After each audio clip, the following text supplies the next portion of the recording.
কাঠের ঘুরে ঘুরে সরে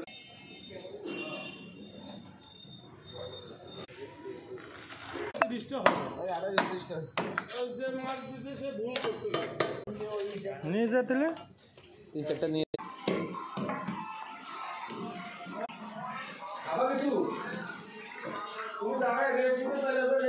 আপনি উল্টা পাল্টা দিয়ে না সেই ওর মধ্যে মাখানো যাবে লবণ দিয়ে দেবো দরকার হলে একটু বিট লবণ দেবো তোমার একটু দিয়ে দিলাম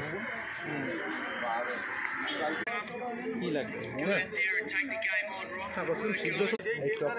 বেশি দিলাম ওই যে সেই শঙ্খচক্র গদা পদ্ম রূপধারী যে রূপ জেনেছেন চৈতন্য শাস্ত্রে মহাপ্রভু কাছে রায় রামানন্দ জিজ্ঞাসা করছে কথা হচ্ছে যে কোন জ্ঞান সৃষ্ট যার কোনো কৃষ্ণ জ্ঞান নাই মহাপ্রভুর ডাইরিতে সে জ্ঞানী নয়।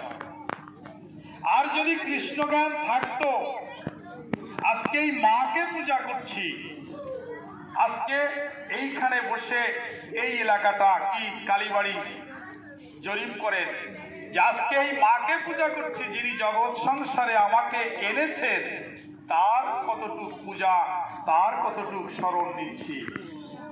এ মা তো সবসময় কথা বলতে পারে না, কিন্তু যিনি জাগ্রত স্বরূপে যিনি মা তিনি পড়ে থাকেন ফেলে দিতাম।